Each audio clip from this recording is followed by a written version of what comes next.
விண்ணக காற்றே நீ என்னை நோக்கி வீசிடு, வெண்பூராவை போல என் மேல் வந்த மந்திடு. கர்த்தரும் இரட்சகருமாக இயேசு கிறிஸ்துவின் நாமத்தில் தீர்க்க தரிசன மாணவர்களுக்கு அன்பின் வாழ்த்துக்கள். அப்பொழுது கர்த்தர் மகா பலத்த மேல் காற்றை வீசும்படி செய்தார்.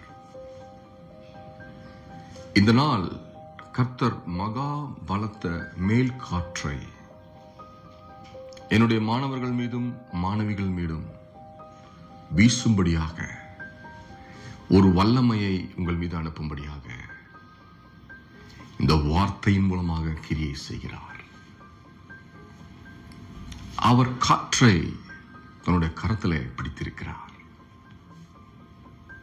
அந்த காற்றை தன்னுடைய கரத்திலே பிடித்து தனக்கு ஏற்ற திசைகளுக்கு அந்த காற்றை அவர் அனுப்புகிறார். இன்னொரு பக்கம் பார்க்கிறோம், அவர் மின்னலை கையில் பிடித்து சாத்தான் மீது எறிந்தார். சாத்தான் மின்னல் போல கீழே விழுந்தான். என்னை பார்த்து கொண்டிருக்கிற எனக்கு பிரியமான மாணவர்களே, மாணவிகளே, ஒரு இயற்கைக்கு மேற்பட்ட வல்லமைக்காக தாகத்தோடு காத்திருக்கிற என்னை போன்ற ஆத்துமாக்களுக்கு தேவன் தருகிற ஒரு பதில் நிச்சயமாகவே முடிவு உண்டு. ஒரு நம்பிக்கை வீண் போகாது. கர்த்தர் சொன்னார், என்னை விசுவாசிக்கிறவன் என்னை போலவே காரியங்களை செய்வான், இன்னும் ஒருபடி மேலே போய் என்னை விட பெரிய காரியங்களை செய்வான் என்று அவர் சொன்னார். ஹல்லேலூயா. இயேசு கிறிஸ்துவினுடைய வல்லமையை பார்க்கிறோம்.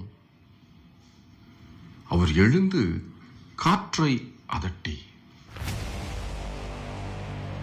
நான் சொல்லுகிறேன், இந்த தீர்க்க தரிசன அபிஷேகத்தின் வல்லமையை என்னுடைய ஊழியமாக நான் செய்து வருகிற இந்த நாட்களிலே, நான் இப்பொழுது உங்களை சுற்றி காணப்படுகிற, உங்களை அசைக்கிற காற்றுகளை இயேசு கிறிஸ்துவின் நாமத்தினாலே நான் அதட்டி போடுகிறேன்.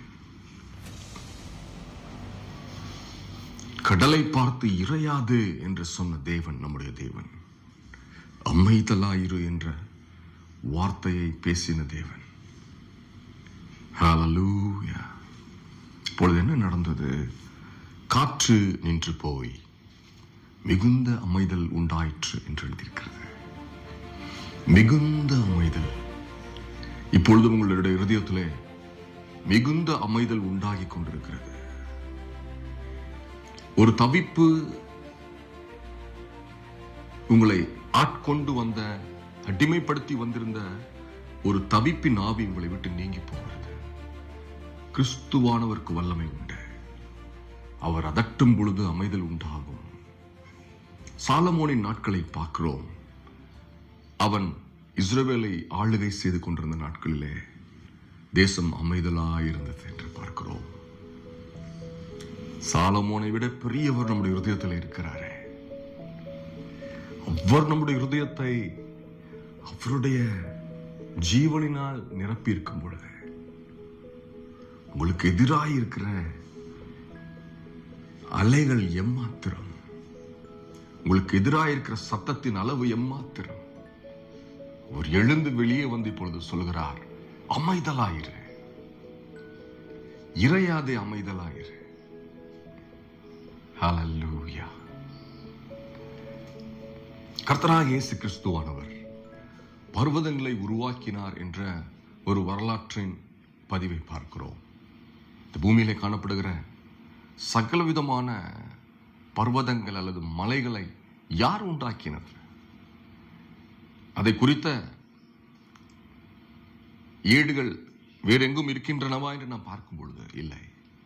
வேதம் பதிவு செய்கிறது, அவர் பர்வதங்களை உருவாக்கினவரும் காற்றை சிருஷ்டித்தவரும் மனுஷனுடைய நினைவுகள் இன்னதென்று அவனுக்கு வெளிப்படுத்துகிறவருமாய் இருக்கிறார். ஹல்லேலூயா. மலைகளை உண்டாக்கினார்.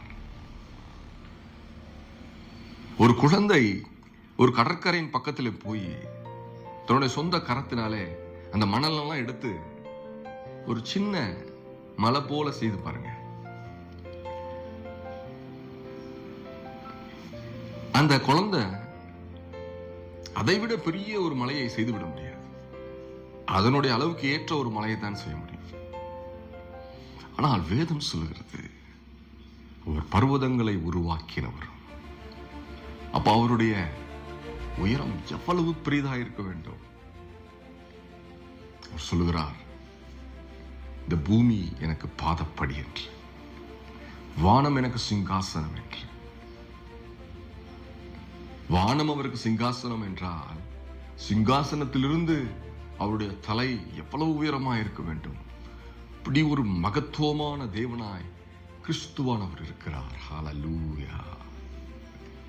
இந்த நாளிலே காற்றுக்கு அடுத்த வல்லமைகளை என்னுடைய மாணவர்கள் இப்பொழுது நீங்கள் கற்றுக்கொண்டு வருகிறீர்கள். தேவன் உண்டாக்குகிற காற்று, அவருடைய பாதம் இந்த பூமியில இருக்கிறது, அவருடைய சிங்காசனம் வானங்களில் இருக்கிறது, அவருடைய தலை அதற்கு மேன்பதாக எவ்வளவு உயரத்தில் இருக்க வேண்டும். அவர் தனது கரத்திலே காற்றை உண்டாக்கி அதை பூமியின் மீது வீசும்படி செய்கிறார். அப்போ அவர் உண்டாக்குகிற காற்றின் நிறை எவ்வளவு பெரிதா இருக்க வேண்டும். ஹல்லேலூயா. தேவனுடைய பிரம்மாண்டமான ராஜ்யத்திற்குள்ளாக என்னுடைய தீர்க்க தரிசனமானவர்கள் நுழைகிறீர்கள். நீங்கள் இப்பொழுது பார்ப்பது தேவனுடைய உன்னதமான வல்லமையின் மகிமையை. கிறிஸ்துவானவர் சிலுவையிலே தொங்குகிறவராக இந்த பூமிக்கு தன்னை வெளிப்படுத்தினார். இன்றும் பரலோகத்திலே அடிக்கப்பட்ட வண்ணமாக இருக்கிற ஆட்டுக்குட்டியானவரே என்று எழுதியிருக்கிறது வெளிப்படுத்துதலிலே. அவருடைய சிங்காசனமோ என்றென்றும் அசைக்கப்படாததா இருக்கிறது. அந்த சிங்காசனங்களை சுற்றிலும் கேருபீன்களும் சேராபீன்களும் பயங்கரமான தோற்றமுடைய பல தேவ தூதர்களுடைய மத்தியிலே அவர் ராஜரீகம் பண்ணி கொண்டு வருகிறார். ஹல்லேலூயா. தேவனுடைய காற்றை நான் உங்கள் மீது ஏவி விடுகிறேன். என்னுடைய தீர்க்க தரிசன மாணவர்கள் மீது தேவனுடைய காற்றை நான் அனுப்புகிறேன். என்னுடைய மாணவ மாணவிகளின் மீது தேவனுடைய வல்லமை பொதிந்திருக்கிற காற்று மண்டலங்களை நான் உங்கள் மீது அனுப்புகிறேன். இந்த காற்று மண்டலங்கள் உங்கள் மீது வீசும் பொழுது தேவனுக்கு பிரியமானவன் எப்படி நடக்கிறான்? காற்று எங்கிருந்து வருகிறது, எங்கு போகிறது என்று தெரியாது. அதே போல என்னுடைய தீர்க்க தரிசனமானவர்கள், நீங்கள் எங்கிருந்து வருகிறீர்கள், எங்கு போகிறீர்கள் என்கிற கவலை உங்களுக்கு வேண்டாம். தேவனுடைய காற்று உங்கள் மீது அனுப்பப்படும் பொழுது அவருடைய இருதயத்தின் சிந்தனைகள் நிறைவேறத்தக்கதாக நீங்கள் கிரியைகளை செய்ய ஆரம்பிக்கிறீர்கள். ஹல்லேலூயா. ஹல்லேலூயா. காற்றை உண்டாக்கினவருக்கு மகிமையை செலுத்துகிறேன். ஜீவ சுவாசத்தை வைத்திருக்கிறவருக்கு மகிமையை செலுத்துகிறேன். என்னுடைய மாணவர்களும் மாணவிகளும் ஆகிய உங்கள் மீது தேவனுடைய ஜீவ சுவாசமானது இப்பொழுதே ஊற்றப்பட்டு கொண்டிருக்கிறது. ஹல்லேலூயா. ஹல்லேலூயா. அப்பொழுது அவர் என்னை பார்த்து, நீ ஆவியை நோக்கி தீர்க்க தரிசனம் உரை. மனுபுத்திரனே, நீ தீர்க்க தரிசனம் உரைத்து ஆவியை நோக்கி. கர்த்தராகிய ஆண்டவர் உரைக்கிறது என்னவென்றால், ஆவியே, நீ காற்று திசை நான்கிலும் இருந்து வந்து உணர்வற்று இருக்கிற, நம்பிக்கையற்று இருக்கிற இவர்கள் மீது ஊது என்றார். ஹல்லேலூயா. தேவனுடைய காற்றிலே அவருடைய ஆவியின் வல்லமை காணப்படுகிறது. கிறிஸ்துவின் அதிகாரத்திற்கு உட்பட்ட, அவருடைய வல்லமைக்கு உட்பட்ட ஒரு இயற்கையின் காரியமே அவருடைய கரத்தில் இருக்கிற காற்று. இந்த தெய்வீக காற்றை நான் உங்கள் மீது இப்பொழுது அனுப்புகிறேன். ஹல்லேலூயா. உங்களை சுற்றிலும் நான் அனுப்புகிறேன். ஓ ரபாக்கோ நாரை சபீது ரூபாஷியா கரபரபாத்துலோ துரோபா காத்தலபரபா. அந்த காற்று எப்பேற்பட்ட காற்றாக இருக்கிறதா? அது பெரும் காற்றாக இருக்கிறது. அப்பொழுது கர்த்தர் பெரும் காற்றிலிருந்து யோபுக்கு உத்தரவாக என்று எழுதியிருக்கிறது. பெரும் காற்றும் அவருடையதே, சிறிய காற்றும் அவருடையதே. ஹல்லேலூயா. ஹல்லேலூயா. இப்பொழுதே இந்த சத்தத்தை கேட்டுக்கொண்டிருக்கிற இந்த நொடியிலே உங்களை சுற்றிலும் ஒரு தெய்வீக உணர்வு உண்டாகிறது. உங்கள் சரீரத்தில் ஒரு ஒரு ஒரு மென்மையான, ஒரு குளுமையான ஒரு தொடுதல் உண்டாகிறது. உங்கள் காயங்கள் மாறுகிறது, மறைகிறது. ஹல்லேலூயா. இயேசு கிறிஸ்துவின் நாமத்தினாலே உங்களை பாடாய்படுத்தி வந்த உபத்திரவப்படுத்தி வந்த கவலை என்கிற பிசாசு உங்களை விட்டு நீங்கி போகத்தக்கதாக தேவனுடைய வல்லமையை அனுப்புகிறார். பெற்றுக்கொள்வோமா? ரபாத்தினே குரு ஷிலபாரக்கரபாத்துனமா. நீ எழும்பி பிரகாசி, உன் ஒளி வந்தது என்று சொல்கிற தேவனுடைய சத்தத்தை நீங்கள் கேட்டிருக்கிறீர்கள். நீ எழும்பி பிரகாசி, நீ எழும்பி பிரகாசி. ஹல்லேலூயா. தேவனுடைய காற்று உன்னுடைய ஆத்மாவிலே வீசும் பொழுது அது எந்த கவலையினாலே சூழ்ந்து, எந்த கவலை என்கிற அழுக்கினாலே சூழ்ந்து கருமையாய் காணப்படுகிறதோ அந்த அழுக்குகள், அந்த தூசிகள் எல்லாம் இப்பொழுது அவருடைய காற்றினாலே நீங்கி போய் கொண்டிருக்கிறது. உன்னுடைய ஆத்துமா இப்பொழுது புதிய சிருஷ்டியாய் மாறிக்கொண்டிருக்கிறது. அந்த ஆத்துமா புதிய சிருஷ்டியாய் மாறும் பொழுது உன்னுடைய சரீரமும் புதிய சிருஷ்டியாய் மாறிவிடுகிறது. ஹல்லேலூயா, ஹல்லேலூயா. கிறிஸ்துவிடம் வல்லமை உண்டு என்று நான் நம்புகிறேனே, நீங்கள் நம்புகிறீர்களா? கிறிஸ்துவிடம் வல்லமை அதிகமாக உண்டு என்று நீங்கள் நம்புகிறீர்களா? நம்முடைய 2 நம்பிக்கையும் இப்பொழுது இணைகிறது. அங்கு ஒரு அக்கினி பிளம்பு உண்டாகிறது. ஹல்லேலூயா, ஹல்லேலூயா. நன்றி இயேசுவே, நன்றி இயேசுவே. அவர் எழுந்து என்ன சொன்னார்? காற்றை அதட்டினார். காற்றை அதட்டி கடலை பார்த்து இறையாதே, மைதலாயிரு என்று சொன்னார். ஹல்லேலூயா. 2 நம்பிக்கைகள் இணையும் பொழுது, இயேசுவை குறித்து பேசுகிறவனுடைய நம்பிக்கை, இயேசுவை குறித்து கேட்கிறவனுடைய நம்பிக்கை, இந்த 2 நம்பிக்கையும் இணையும் பொழுது அங்கு தேவன் ஒரு பெரிய வல்லமையின் பிளம்பை உண்டு பண்ணுகிறார். ஹல்லேலூயா. நன்றி ஆவியானவரே, உம்முடைய வித்தியாசமான கிரியைகளுக்காக நன்றி செலுத்துகிறேன். ஹல்லேலூயா. என்னை பார்த்து கொண்டிருக்கிற ஒவ்வொருவர் மீதும் ஒரு அசைவாடுதல், ஒரு மூவ் இன் தி சோல். ஹல்லேலூயா. உங்கள் ஆத்துமாவிலே ஒரு தொடுதல் உண்டாகிறது. உங்கள் சரீரத்திற்குள்ளாக மறைந்திருக்கிற அந்த ஆத்துமா இப்பொழுது ஹல்லேலூயா நம்பிக்கையோடு வெளியே வருகிறது. இதுவரைக்கும் நான் இருளிலே இருந்தேன், இப்பொழுது நான் வெளியே வருகிறேன். இந்த சத்தத்தை கேட்டு நான் வெளியே வருகிறேன். யார் என்னை விடுதலை செய்தது என்று அதை சுற்றி பார்க்கிறது. அங்க தேவனுடைய பிரசன்னம் காணப்படுகிறது. அங்க கிறிஸ்துவானவருடைய அன்பின் பிரசன்னம் காணப்படுகிறது. அந்த ஆத்துமா என்ன செய்கிறது? இப்பொழுது தேவனுக்கு முன்பதாக, கிறிஸ்துவுக்கு முன்பதாக தொண்டனிட்டு வணங்கி அவரை ஆராதனை செய்கிறது. கிறிஸ்துவுக்கே ஆராதனை. நம்முடைய ஆத்மாவை வெளியே கொண்டு வந்து, நம்முடைய ஆத்மாவை விடுதலை செய்து, அந்த ஆத்மாவின் முகத்தை மலர பண்ணுகிற ஒரு கிருபையின் வல்லமை நம்முடைய இயேசு கிறிஸ்துவிடம் உண்டு. அந்த வல்லமையை பொழுது அவர் உங்களை சுற்றிலுமாய் இறங்க பண்ணி கொண்டிருக்கிறார். உங்கள் ஆத்மாவானது உங்கள் சரீரத்திலிருந்து வெளியே வந்து ஒரு வித்தியாசத்தை, ஒரு விடுதலையை நான் காண்கிறேனே. எப்படி ஒரு பிறக்க போகிற குழந்தை தன்னுடைய தாயின் வயிற்றிலே இருளிலே இருக்கிறது, அது குழந்தை பிறந்து வெளியே வரும்பொழுது அந்த குழந்தை உலகத்தை பார்க்கிறது. ஹல்லேலூயா. அது கண்கள் உலகத்தை பார்க்கிறது. அப்படியே கிறிஸ்துவை அறியாத ஆத்துமா இருளில் இருக்கிறது. கிறிஸ்துவின் சத்தமும் அவருடைய அதிகாரமும் அவருடைய காற்றும் வீசுகிற அந்த இடத்துல அந்த ஆத்துமாவானது வெளியே பிறக்கிறது. பிறந்து உலகத்தை பார்க்கிறது. தன்னை உண்டாக்கின சிருஷ்டி கர்த்தரை பார்க்கிறது. அவரை பார்த்து அவருக்கு நன்றி செலுத்துகிறது.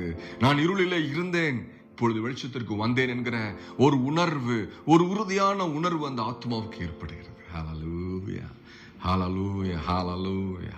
இதுவே கிறிஸ்துவத்திலே ஆன்மீகம் என்று நாம் சொல்லுகிறோம். மூனா ரசியானகோ உன சபாசனைக்கு சுனோகுரோ சுனோகோ வஷ்ண நீ கராசுனோ மரவா. அவியே, நீ காற்று திசை 4 இருந்து வந்து கொலையுண்டது போல கிடக்கிற இவர்கள் மீது நீ ஊற்று. ஹல்லேலூயா. நம்பிக்கை இல்லாமல், பலன் இல்லாமல் இருக்கிற என் பிள்ளையே, இதோ என்னுடைய ஆவியை நான் உனக்கு மேலாக அனுப்புகிறேன்.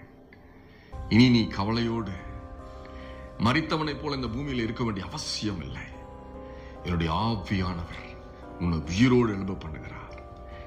எனக்கு நாளைக்கு மரணம் வருமோ, அடுத்த மாதம் மரணம் வருமோ என்று தவித்துக் கொண்டிருக்கிற உன் பயங்கள் இப்பொழுது உன்னை விட்டு நீங்கி கொண்டிருக்கிறது. ஹல்லேலூயா. நன்றி இயேசுவே. நீ தருகிற சுகத்திற்காக நன்றி. கிறிஸ்துவானவருடைய சுகம், கிறிஸ்துவானவருடைய வல்லமை இப்பொழுதே உங்கள் மீது இறங்கி வந்து கொண்டிருக்கிறது. நன்றி செலுத்துகிறேன். ஹல்லேலூயா, ஹல்லேலூயா. எனக்கு பிரியமான தேவனுடைய தீர்க்கதரிசனமானவர்களே, இந்த நாளிலே தேவனுடைய கரத்தில் இருக்கிற காற்றை குறித்து நாம் தியானம் பண்ணினோம். அந்த காற்று எங்கிருந்து வருகிறது என்றும் அந்த காற்று எங்கு போகிறது என்று நமக்கு தெரியாது. ஆனாலும் பரிசுத்த ஆவியானவர் அவருடைய தீர்க்கதரிசனமானவர்களாகிய உங்கள் மீது அந்த காற்றை பயன்படுத்தக்கூடிய ஞானத்தை, வரத்தை பொழுது கொடுக்கிறார். நீங்கள் அந்த காற்றை அனுப்புகிற திசையிலே அந்த காற்று செல்லும். நீங்கள் விரும்புகிற மாற்றங்களை அந்த காற்று உண்டு பண்ணும். தேவனுடைய நாமம் மகிமைப்படுவதாக. ஹல்லேலூயா, ஹல்லேலூயா. நன்றி ஆவியானவரே, நீர் வந்து இறங்கி உடைய பிள்ளைகளை தொட்டதற்காக நன்றி. இயேசு கிறிஸ்துவின் நாமத்தில் பிதாவே, ஆமென். ஹல்லேலூயா. ஷலோம். இது தீர்க்கதரிசிகளுக்கு உண்டான ஒரு பாடசாலை. எனக்கு தீர்க்க தரிசன அபிஷேகம் வேண்டும், நான் கிறிஸ்துவை போலவே அற்புதங்களையும் அடையாளங்களையும் செய்ய வேண்டும் என்கிற எண்ணத்தை உடைய யார் வேண்டுமானாலும் என்னுடைய பள்ளியில் இணைந்து கொள்ளலாம். கர்த்தர் உங்களை ஆசீர்வதிப்பாராக. ஷலோம்.